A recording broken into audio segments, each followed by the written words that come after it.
I thought the wood would be heavier, but she always was a lightweight. Harry's laughter sliced through the heavy cemetery air, a jagged sound that mocked the sanctity of the grave. He leaned against the polished mahogany of Barbara's casket as if it were a bar counter, his eyes devouring the funeral splendor he knew he would soon inherit. Beside him, Dorothy Scott adjusted her black lace hat, her giggles muffled only slightly by the morning wind.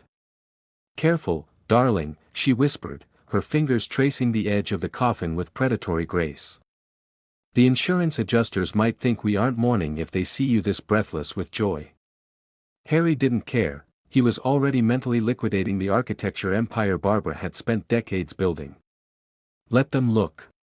By tonight, the blueprints, the offshore accounts, and that penthouse are ours, he sneered, looking down at the framed image of his wife atop the casket. To him, she wasn't a partner, she was a hurdle he had finally cleared with months of toxic morning tea and patient, calculated smiles. The somber mourners standing in the background were nothing more than props in his victory play. The air suddenly turned frigid as a shadow fell across the polished wood. Dr. Martin's Blackmon stood before them, his clinical white coat a blinding, accusatory contrast to their designer black. He didn't carry a Bible or a bouquet, his hands gripped a metal clipboard with white-knuckled intensity as he stared at the laughing couple. "You seem remarkably eager to get her into the ground, Mr. Spinner," the doctor said, his voice cutting through Harry's mirth like a surgical blade. Harry's smile curdled into a mask of false outrage. "Step aside, doctor. This is a private family moment." "It's a forensic one now," Blackmon countered, slamming the clipboard onto the casket lid with a sound that echoed like a gunshot. The doctor leaned in, his eyes burning with a terrifying truth. "I refuse to sign the death certificate for a reason. These final lab results just came in, and they don't show a heart attack. They show a living chemical signature." He paused as the first police siren wailed in the distance. "And the woman in this box? She's been listening to every word you just said. Before we continue, I need to be honest with you. This channel was just created few days ago and this is its very first story with 0 subscribers yet. You're watching a story that most people will never see, not because it's not good enough, but because I haven't earned the algorithm's attention yet. Here's the brutal truth, most people will finish this story, feel everything the characters feel, and scroll away without subscribing. They'll think, maybe next time or I'll remember to come back. But they won't. And this channel will die before it ever gets started. Your subscription, that one click, is the difference between me creating the next story or giving up entirely. It's the difference between this channel reaching 100 people or 100,000. I'm not asking because I'm desperate. I'm asking because you're here at the rarest moment, the beginning. Every channel you love started exactly here, with someone hoping viewers would believe in them. So hit subscribe. Right now. Not for me, for the next person who'll discover this story because you helped it reach them. And drop a comment, anything, even just one word. Tell me you're here. Tell me this matters. Give me an encouraging words to keep me motivated. Because comments tell YouTube this content is worth pushing to more people. 2 seconds for subscribing. 5 seconds for a comment. That's all I'm asking, thank you. Now let's see what happens next. 6 months before the funeral, Barbara was a titan of steel and glass, her name synonymous with the city's most daring skyscrapers. She was the great architect, a woman who lived for the precision of a blueprint but was tragically blind to the rot spreading through her own home. While she obsessed over the structural integrity of her latest tower, her husband, Harry, was meticulously dismantling her life, brick by brick.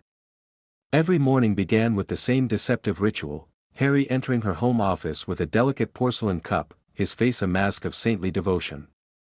"You're pushing yourself too hard, Barb," he would whisper, placing the Earl Grey tea beside her sketches. "Drink. You need your strength." Barbara drank, never noticing the slight metallic tang or the way Harry's eyes lingered on her throat as she swallowed. The escalation was subtle at first, a sudden tremor in her drafting hand, a fleeting dizziness during a board meeting, but soon, the illness took a violent hold. She began to collapse in the hallways of her own empire, her brilliant mind clouded by a fog she couldn't outrun. Each time she fell, Harry was there to catch her, his voice dripping with faux concern while he tucked her into bed and secretly messaged Dorothy that the plan was ahead of schedule. "Your heart is failing you, darling," Harry sighed one evening, clutching her trembling hand as he slid a power of attorney document onto her lap. "Let me carry the weight of the firm. You just need to rest. Forever." Barbara looked into his eyes, searching for the man she loved, but for a split second, the mask slipped. She saw the predatory hunger in his gaze, a cold calculation that had nothing to do with grief. Her heart hammered against her ribs, not from the poison, but from a sudden, terrifying clarity. She reached for her phone to call her assistant, but as her fingers brushed the screen, Harry's hand clamped down on her wrist with bruising force, his smile turning razor-sharp. Now, Barbara," he hissed, the darkness finally flooding the room. "The architect doesn't get to change the plans once the foundation is poured." Dr. Martin's Blackmon was a man who trusted numbers more than tears, and the numbers on Barbara Spinner's charts were screaming. While the hospital staff whispered about the tragic heart attack of the city's top architect, Blackmon stared at a toxicology report that defied every law of nature. A natural heart attack left a specific trail of enzymes, but Barbara's blood contained a jagged chemical signature, a synthetic neurotoxin that didn't just stop a heart, it paralyzed the central nervous system while keeping the mind agonizingly awake. His intuition flared when he saw Harry Spinner in the waiting room, not pacing in agony, but checking his reflection in the glass and adjusting his silk tie with a chillingly steady hand. The escalation moved from suspicion to a high-stakes hunt as Blackmon bypassed hospital protocol, spiriting Barbara's final blood samples to a private lab under the cover of night. He discovered that the toxin was designed to dissipate within hours, leaving no trace for a standard autopsy. Perfect murder weapon. Every time the doctor tried to dig deeper, he found his access to Barbara's medical records being blocked by legal representatives acting on Harry's behalf. The walls were closing in, and the doctor realized he wasn't just fighting a medical mystery, he was fighting a professional assassin disguised as a grieving widower. Desperate and running out of time before the body was moved to the morgue, Blackmon slipped back into the ICU, only to find Harry standing over Barbara's corpse, whispering something into her ear that made the doctor's blood run cold. Harry wasn't saying goodbye, he was gloating about the insurance policy. Just as Blackmon moved to intervene, his phone vibrated with a text from the private lab. The toxin hadn't fully cleared because of a rare enzyme in Barbara's system. She wasn't dead, she was a prisoner in a chemical tomb. As Harry looked up and caught the doctor's eye, his facade of grief vanished, replaced by a look of lethal warning. Blackmon realized then that if he didn't play this perfectly, he would be the next one delivered to the cemetery. The silence of the architect's office was shattered by the rhythmic screaming of a heart monitor as Barbara was wheeled into the emergency room, her body a frozen statue in a sea of white sheets. Standing in the center of the chaos was Dr. Martin's Blackmon, a man who trusted numbers more than tears, and the numbers on Barbara's charts were screaming. While the hospital staff whispered about the tragic heart attack of the city's top architect, Blackmon stared at a toxicology report that defied every law of nature. A natural heart attack left a specific trail of enzymes, but Barbara's blood contained a jagged chemical signature, a synthetic neurotoxin that didn't just stop a heart, it paralyzed the central nervous system while keeping the mind agonizingly awake. His intuition flared when he saw Harry Spinner in the waiting room, not pacing in agony, but checking his reflection in the glass and adjusting his silk tie with a chillingly steady hand. The hospital's fluorescent lights hummed like a live wire as Harry Spinner and Dr. Blackmon stood locked in a silent, deadly confrontation over Barbara's paralyzed body. The mask of the grieving husband didn't just slip, it shattered, revealing a man who had already moved on to his next kill. "You're an observant man, Doctor," Harry whispered, his voice a low, vibrating threat that didn't reach the hallway. "But in my world, people who see too much tend to have very short careers." He didn't wait for a response, he turned on his heel and walked straight into the waiting arms of Dorothy Scott, who was standing by the exit with a celebratory smirk hidden behind her designer sunglasses. The escalation was immediate. Within hours of their encounter, Blackmon found his medical license flagged for review and his private lab access revoked. Harry and Dorothy weren't just waiting for Barbara to die, they were actively incinerating anyone who stood in the way of the inheritance. In a dimly lit suite overlooking the city Barbara had built, the unholy alliance toasted to their success. "The doctor is a nuisance, but he's neutralized," Dorothy purred, leaning into Harry as they looked over the forged documents that would transfer Barbara's firm to their names the moment the heart monitor went flat.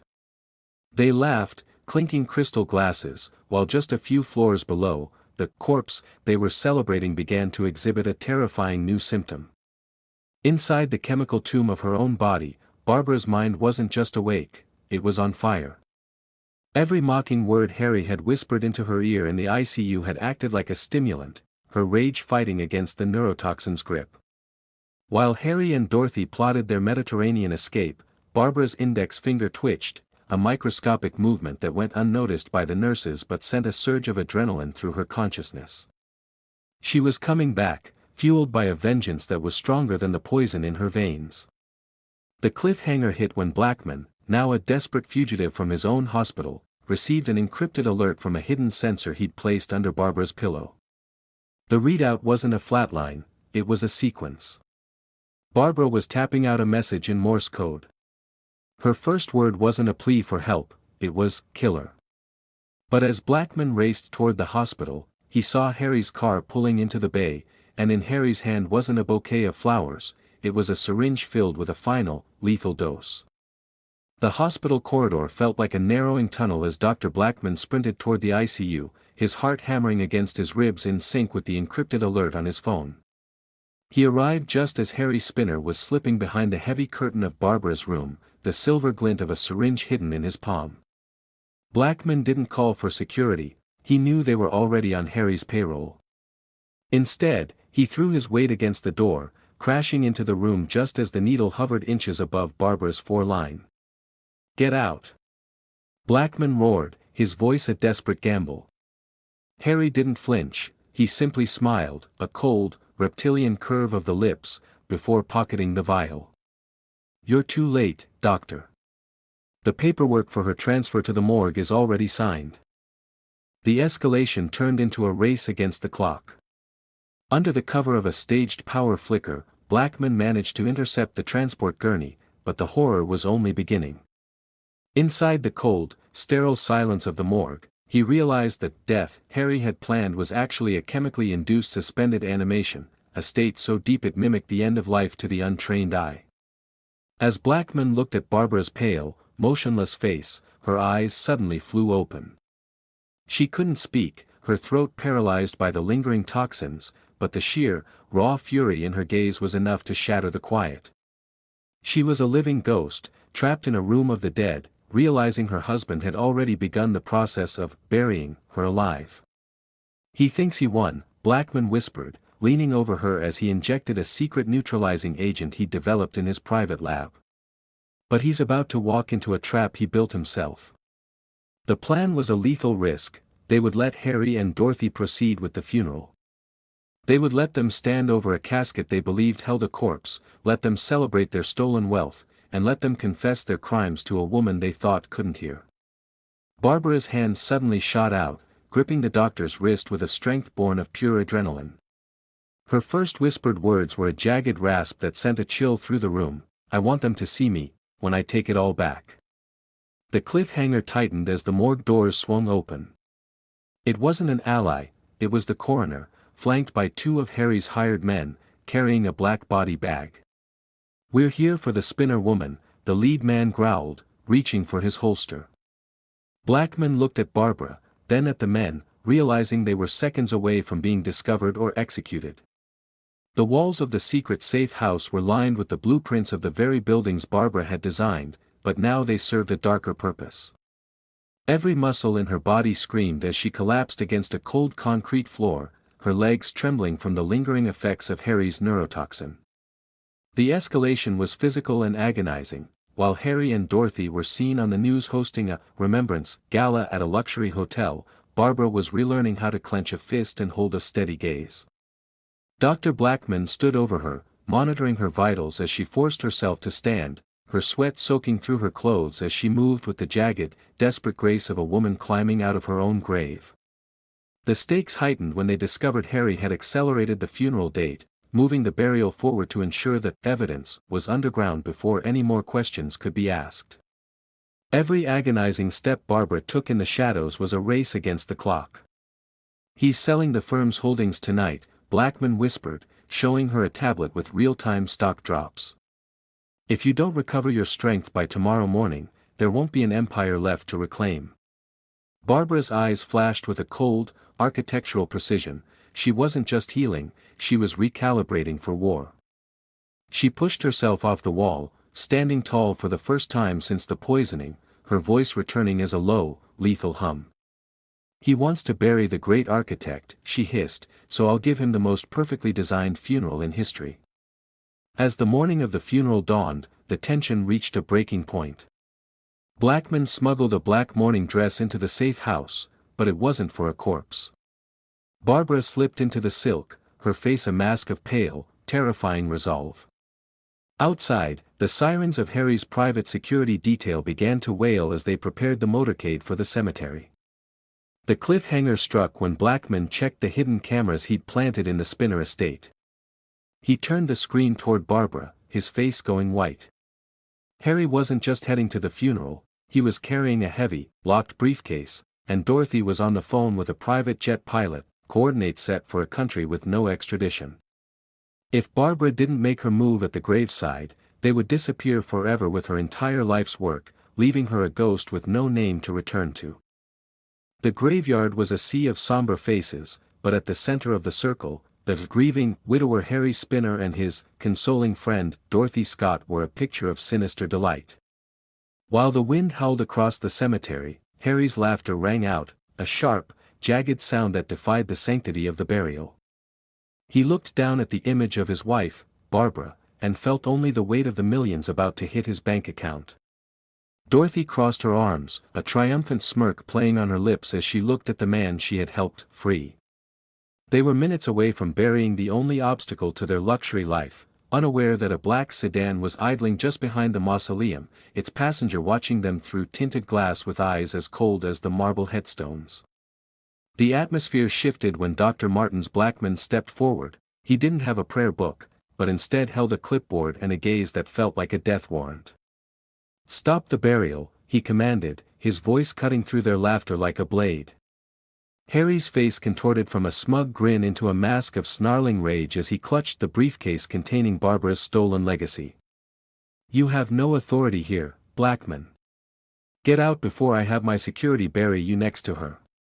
Harry roared, stepping toward the casket to protect the lie he had built. The escalation was instantaneous as the police escort flanking the doctor moved in, their hands hovering over their holsters while the mourners gasped in a chorus of confusion. "This isn't a funeral anymore," Blackmon declared, slamming his hand onto the polished mahogany of the casket. "It's a forensic recovery." He turned the clipboard around, revealing the lab report that proved the poison in Barbara's system had never reached its lethal peak. The crowd erupted into chaos as the doctor signaled toward the idling sedan. The door opened, and a figure in a black veil stepped out, her stride firm and architectural, the very woman they believed was decaying beneath the lid. The cliffhanger hit when Barbara reached up and tore the veil away, her face a terrifying portrait of a woman returned from the grave. Harry's knees buckled as she walked toward him, but just as she reached the edge of the grave, Dorothy reached into her designer bag and pulled out a small, silenced pistol, aiming it directly at Barbara's heart. The gunshot never came. Instead, a heavy thud echoed through the cemetery as a plainclothes officer tackled Dorothy from behind, the pistol skittering across the grass toward the open grave. The escalation was relentless as Barbara didn't flinch, her gaze fixed on Harry, whose face had turned a sickly shade of gray. "Did you really think you could build a future on a foundation of my blood, Harry?" she asked, her voice steady and chillingly precise. Harry scrambled backward, clutching the briefcase of stolen documents to his chest, but his path was blocked by Dr. Blackmon and a wall of flashing blue lights. The crowd of mourners, once silent, erupted into a frenzy of camera flashes and shocked whispers as the dead billionaire architect reclaimed her ground. I made one call while I was in the shadows, Barbara stated, her eyes flicking to the briefcase. The stakes turned lethal for Harry's ambitions as his phone began to vibrate uncontrollably in his pocket. In real time, the financial execution began. That briefcase is useless now. I've frozen every offshore account, revoked the power of attorney, and filed a motion to liquidate the very holdings you were trying to steal, she said, each word a hammer blow to his survival. Dorothy screamed in rage as she was hauled away in handcuffs, but Harry simply slumped against the casket he had laughed over minutes before, realized that he hadn't just lost the money, he had lost the game to the woman who designed the board. The tension reached a fever pitch as the lead investigator stepped forward, holding a digital tablet that showed the final evidence, a hidden camera feed from Barbara's home office showing Harry spiking the morning tea. Harry looked from the screen to Barbara, his mouth working but no sound coming out. He was a man buried alive by his own greed. You were right about one thing, Harry, Barbara whispered, leaning in close so only he could hear. The great architect always builds things to last. And I built this trap just for you. The cliffhanger struck when the investigator's face suddenly went pale as he scrolled further down the tablet. He looked up at Barbara, then at the doctor, his voice trembling. Mrs. Spinner, we found something else in your husband's private vault. It's not just your poisoning. He turned the screen to show a list of names, other business partners, who had died under mysterious circumstances over the last decade. Barbara's eyes widened as she realized the man she married wasn't just a thief, but a serial predator, and the list of his victims ended with a name she recognized, Dr. Blackmon's late wife. The revelation of the vault's contents sent a cold shiver through the cemetery, turning the air more frigid than the grave itself. Barbara stood frozen, her eyes locked on the name of Dr. Blackmon's late wife, realizing that her own betrayal was merely the final chapter in a decade-long bloodbath orchestrated by the man she had loved. The escalation reached its peak as the police began a systematic sweep of the Spinner estate, unearthing the true horror of Harry's career. While Dorothy sobbed in the back of a patrol car, Harry remained eerily silent, the weight of a dozen murders finally collapsing the ceiling of his world. The stakes shifted from survival to total restoration. In the following weeks, the great architect didn't just rebuild her company, she redesigned her entire existence. Every skyscraper she had designed was audited, and every cent of Harry's ill-gotten gains was seized and repurposed. The media circus was relentless, but Barbara navigated it with the same clinical precision she used for her blueprints, turning the public's righteous indignation into a force for justice. Dr. Blackmon, finally finding the closure that had escaped him for years, stood by her side as she founded the Blackmon Spinner Foundation, an organization dedicated to investigating medical anomalies and protecting vulnerable heirs from domestic predators. The final resolution came on a quiet afternoon, 6 months after the funeral. Barbara stood on the balcony of her newest project, a community center built on the site where Harry's private vault once stood. The wind no longer felt like a jagged blade, and the silence of the city was no longer threatening. She had systematically dismantled Harry's legacy while reinforcing her own, proving that a woman who knows how to build also knows how to destroy what is rotten.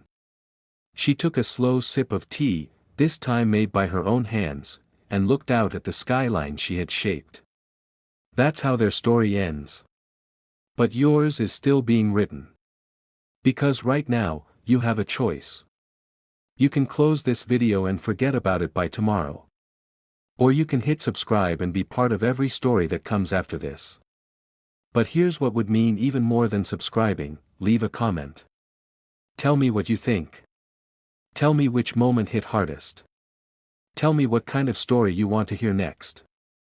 Because I'm not just creating content into the void, I'm building a community. And communities talk to each other. Drop a comment right now. Literally anything, this was incredible, or more like this, or even just fire.